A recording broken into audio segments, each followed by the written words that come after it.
Let's record. Hello and welcome to our podcast. I'm Dani, and today Crate.com talks with Sarah McDonald, the founder, researcher, biologist, and president of the Felidae Conservation Fund. If you haven't heard of it yet, its mission is to improve the state of global wildcat ecosystems, working through a fusion of research, education, and online technologies. If you're new here to this podcast, remember to press subscribe on YouTube or in your podcast app. Hi, Zara, and welcome. Hello, thank you for having me. It's a pleasure. I always say that it's really exciting when we get a chance to talk with the founders, right? Because it takes the story to a whole new level. And we always are start here by learning more about how the organizations begin, because there is usually such power in the story to learn how things began and how it evolved over time. So let's go for this first. Could you share the origin story of the Felidae Conservation Fund and what motivated you to found it? Absolutely. Oh, the Felidae Conservation Fund was founded in 2005, and basically it was inspired by a couple of key incidents. One of the pivotal moments was my very powerful mountain lion sighting during a trail run in the San Francisco Bay Area at sundown. This highlighted to me in that moment the proximity of these powerful creatures to human activity. I'm an ultra runner. I run trails at all times of the day, and this was absolutely a top moment in my life. It was terrifying and spectacular at the same time, completely mesmerizing, where you lose sense of time and space for a brief while. It ended uneventfully, and it stuck with me for a very long time. So that was sort of one of the first pivotal moments. I think coupled with the growing interest in felid species that I had, given my graduate work and the sort of the need for protection of habitats led to the creation of the organization. I think the third component is really the increase in human wildlife conflict, which drives many of the concerning challenges for wild felids across the globe today. Wow, and it's so interesting to think of this perspective of how close these cats are to us, to human activities, because it's something that I believe we don't often think about. Even in the United States, where it's more common, it's not something that cross people's minds on how should we protect them from the danger, from the changes that we bring, right? Correct. And thinking of the species that you work on, let's dive into this a little bit. What specific species of wildcats do you guys focus on, and why were these species chosen? Yeah, so there are 40 wild felid species and 41 cat species, and the last 41st cat species is our domestic cat. We essentially take a broad approach to, diving into research and investigating on felids in particular areas of the globe where we feel that there are important questions to answer, and the species is at particular risk. Maybe they're underrepresented, or there's not enough known about them, or they are felids in our backyard. So our approach is to work globally and locally. And all felids globally are threatened or endangered. So there's not really a felid species today that you can talk about that's not challenged, threatened, and or endangered. So we could pick any felid species to work on and it would still be, at the same level of significance. It just so happens that in the San Francisco Bay Area, we have mountain lions, puma, And we also have bobcat. So the bobcat is a mesocarnivore, a medium-sized carnivore. The mountain lion is actually classified as a small cat. However, they can get up to more than 200 pounds. And so they are the top predator in California. And lots of changes going on in the ecosystems in California over the last 10 years, which is why we feel it's extremely important to focus on these two species, but especially mountain lions as key indicator species of ecosystem health. And we can talk more about that, but it's absolutely important that they are present in our urban ecosystems. And increasingly in the US, around our cities and towns, we have these urban habitats, which have become really important to these species because the habitat is increasingly chopped up and fragmented by human development. So in the past, a mountain lion may have had 200, 300 miles of contiguous habitat in areas of California, and there still are some of those, but very few left.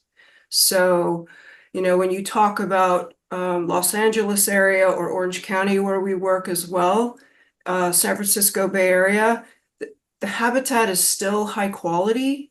However, it's chopped up and fragmented. So it forces these animals to navigate human areas, and thus it increases the risk for conflict with humans.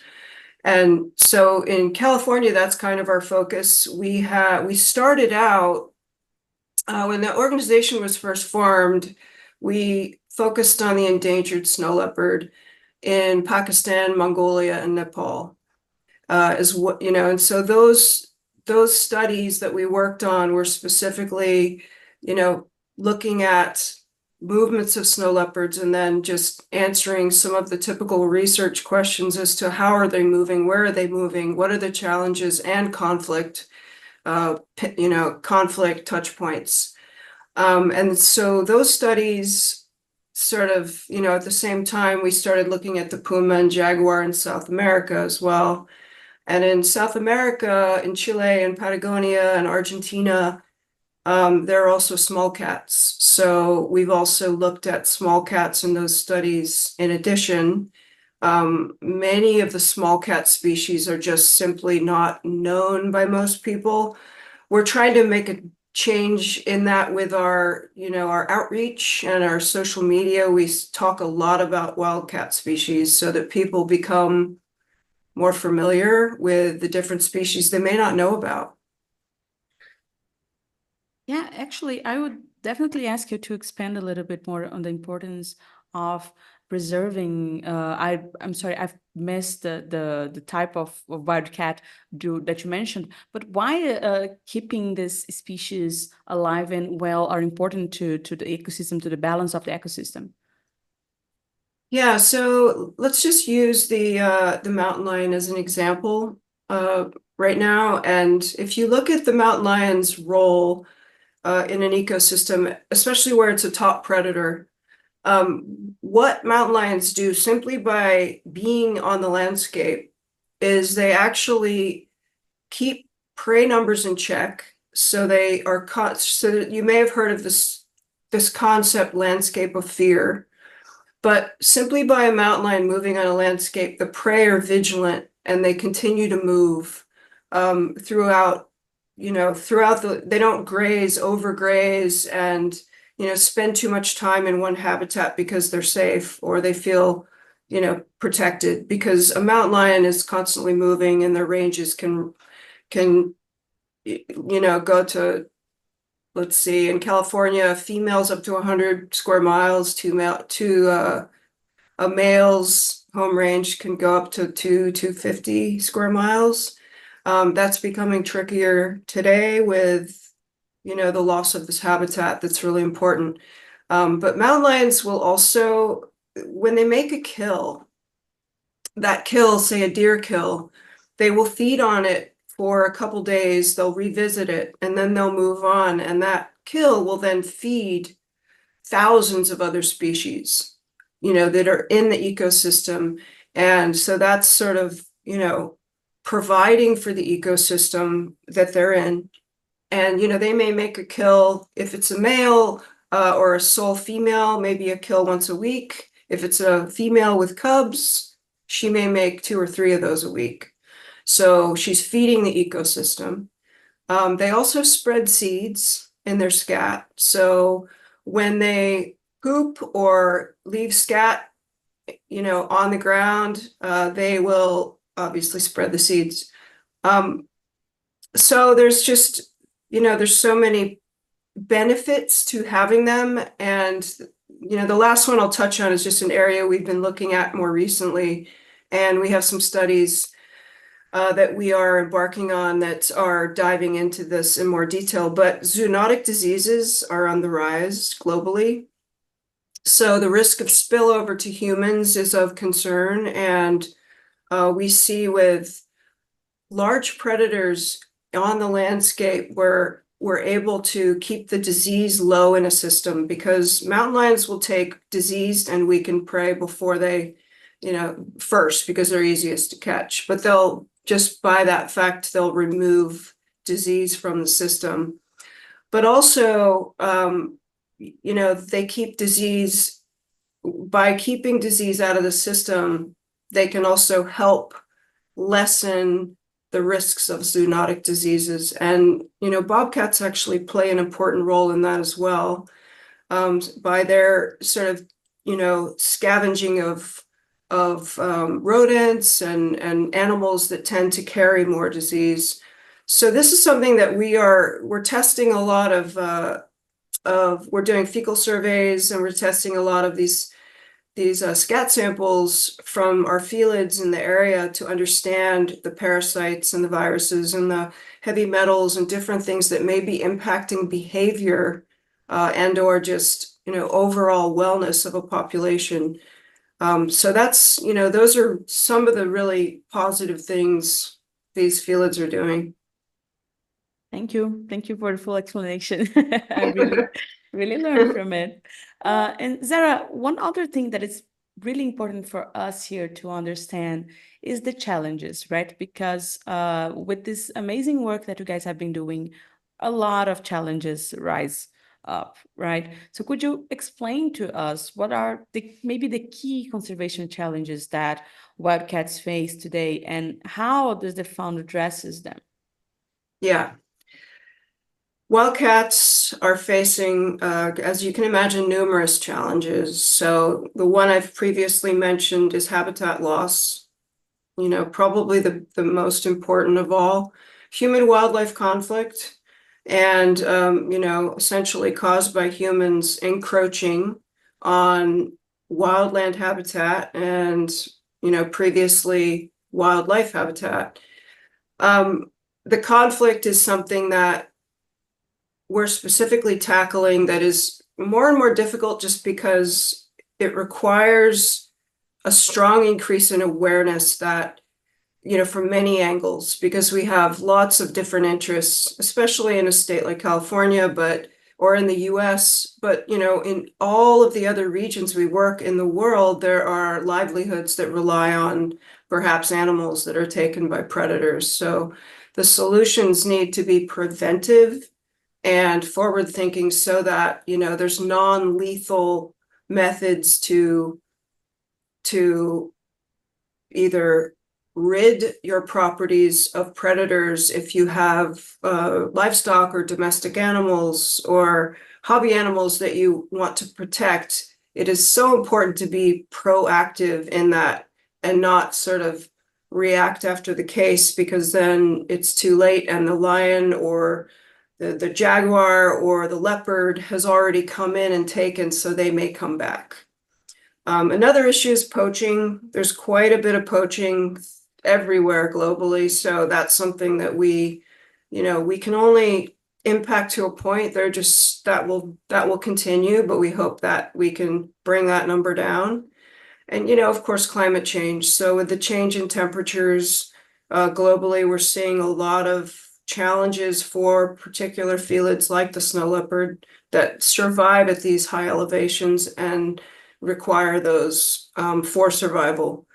Our Bay Area Puma project, we collect Northern and Southern California data, understand urban edge challenges. So health metrics, as I said, zoonotic diseases that affect pumas.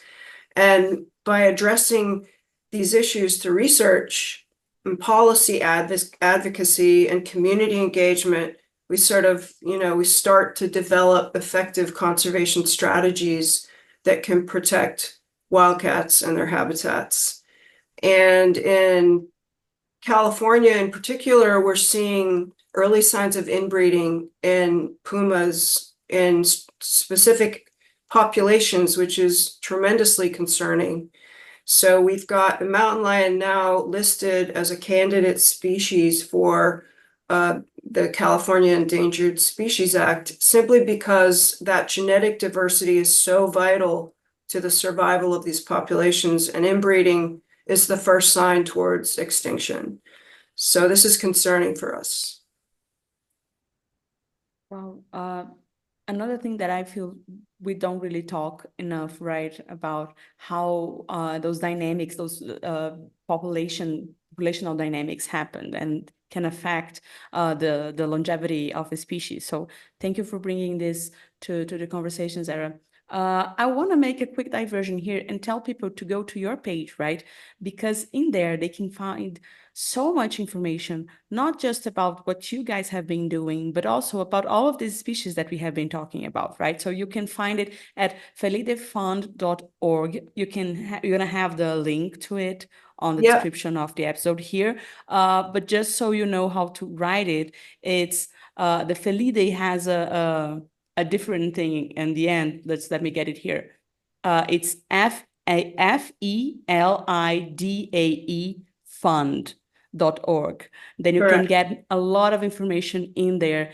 And this, Zara, actually brings me something that I wanted to ask you about, because you were mentioning your efforts and how do you tackle those challenges, and research and education and advocacy really pops out.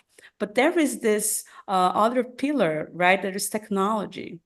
There is something else. So how are you guys using technology in your favor to help this species to live longer? Right.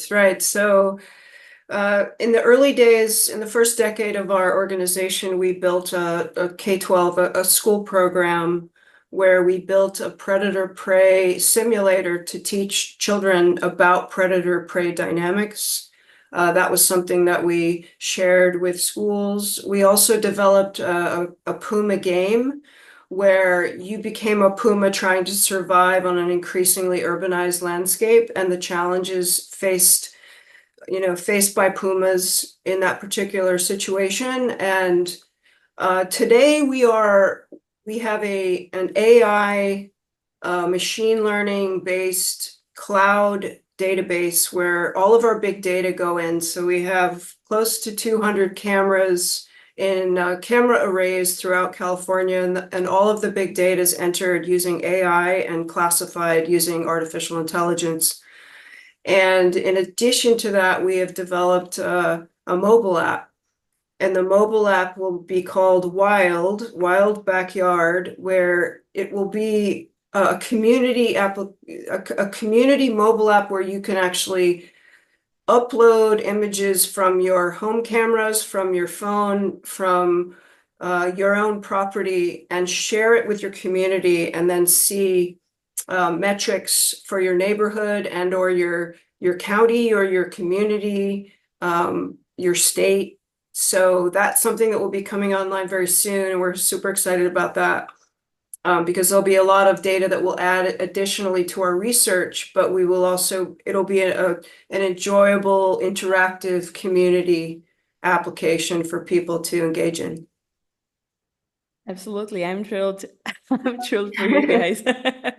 And actually, that speaks to something that is also important from not just what you just said, but other things that you have said before. That is the importance of engaging with local communities, right? So let's talk just briefly about this asset that is engaging with local communities. You mentioned the app, but what other activities do you have in place now to keep it going?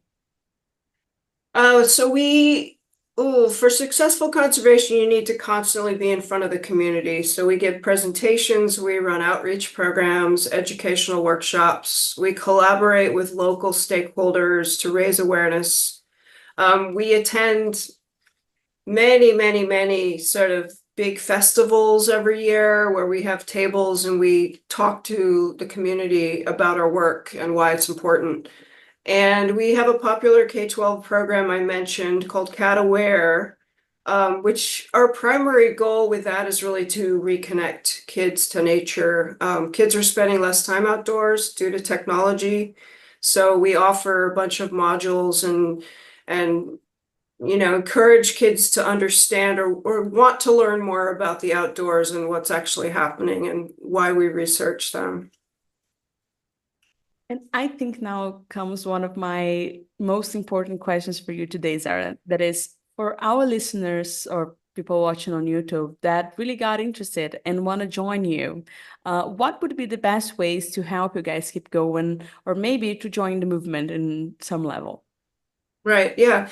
We welcome volunteers and interns from all over the world. We have a lot of interest in our work. You can support our work by donating, volunteering, participating in our educational programs and our field work if you're local in California and or one of our other projects.